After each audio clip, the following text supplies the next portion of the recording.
Halo minasan, balik lagi di channel Story Tribe. Sebelum masuk ke topik pembahasan, kami sebelumnya ingin meminta maaf karena kami tidak bisa menepati janji untuk membahas mengenai cerita Kuchisake Onna versi negara lain dikarenakan kurangnya data yang kami peroleh. Dan sebagai gantinya, di video kali ini kami akan menceritakan salah satu fakta sejarah kelam di negeri kita tercinta ini, yaitu tragedi kereta maut Bondowoso. Bagi kalian yang tinggal di daerah Bondowoso, pasti sudah tahu mengenai cerita ini. Tragedi ini terjadi setelah 2 tahun proklamasi kemerdekaan Indonesia. Nah, daripada kalian penasaran, langsung saja kita simak ceritanya. Ceki bro.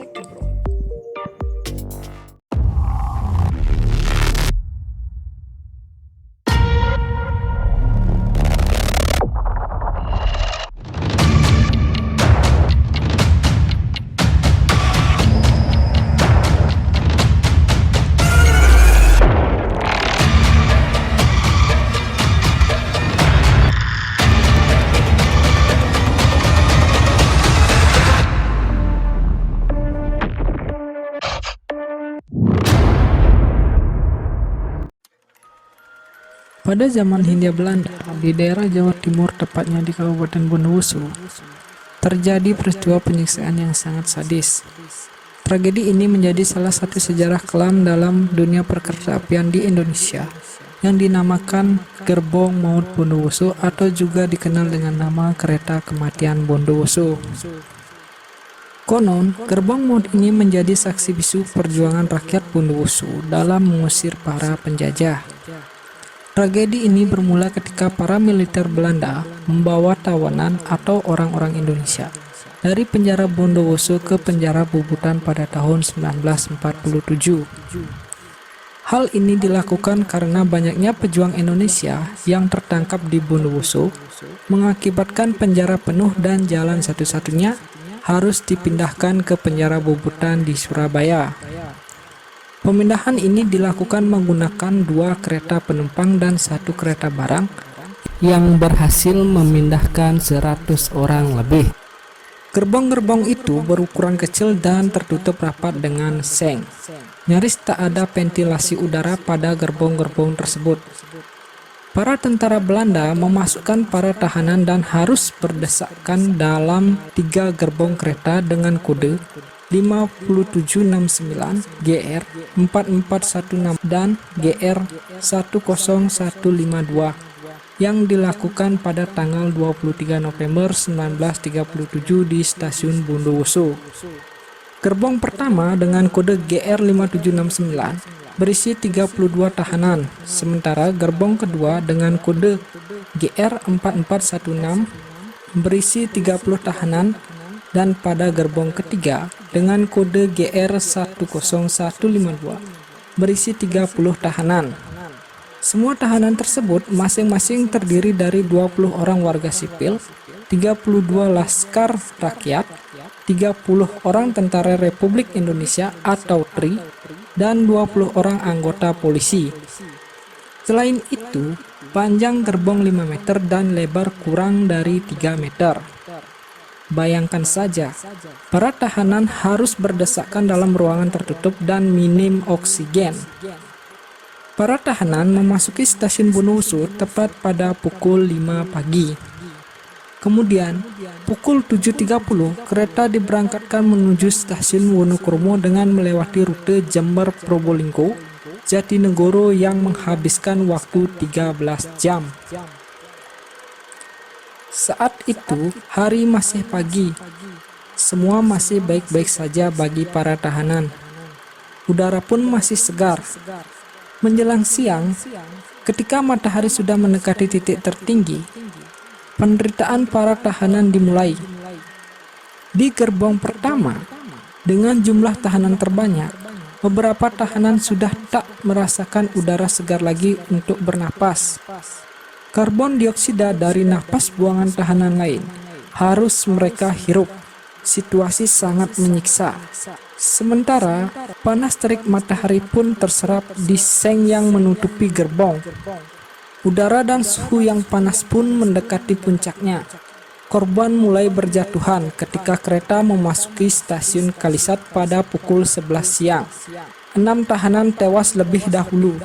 Ketika para tahanan menggedor-gedor gerbong untuk meminta tolong, serdadu Belanda yang mengawal hanya bilang, "Air dan angin tak ada, yang ada hanya peluru."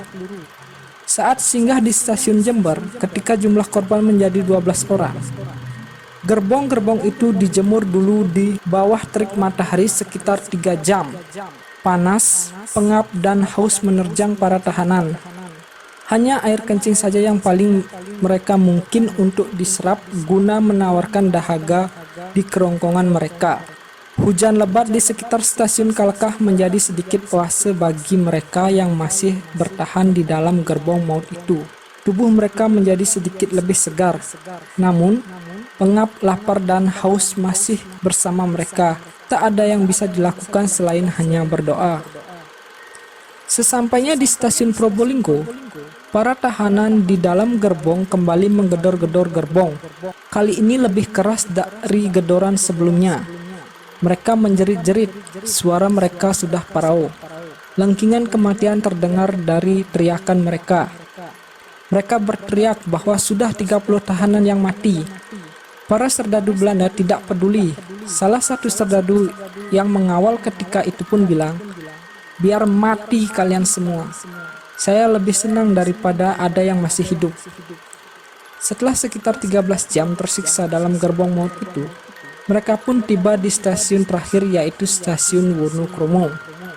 Dengan penyiksaan yang tidak kunjung berakhir, akhirnya 46 tahanan tewas mengenaskan karena kekurangan oksigen dan di dalam kondisi lapar serta dehidrasi. Di antara mereka yang masih hidup, beberapa orang di antaranya sakit parah dan beberapa orang lemas tak berdaya dan hanya sedikit orang yang dianggap benar-benar sehat. Mereka yang masih hidup ini pun dijebloskan di penjara Bubutan.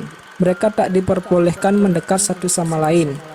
Mereka yang masih hidup dipenjara beberapa bulan dan diantaranya baru dibebaskan pada tahun berikutnya. Setelah tragedi gerbong maut itu terjadi, gerbong tersebut diletakkan di Museum Brawijaya untuk dijadikan salah satu benda bersejarah. Banyak warga masyarakat yang berkunjung ke sana. Namun, dikabarkan bahwa gerbong yang dipajang di Museum Brawijaya memiliki aura yang sangat mistis. Aura mistis tersebut terlihat ketika para pengunjung melihat penampakan yang muncul dalam kereta yang terekam pada kamera salah satu pengunjung yang sedang mengambil gambar di gerbong tua tersebut. Selain itu, beberapa pengunjung juga mengalami hal yang sama. Tidak hanya penampakan, tetapi juga pernah ada kejadian kesurupan yang dialami oleh pengunjung. Selain itu, juga ada suara-suara aneh yang misterius yang terdengar dari gerbong maut.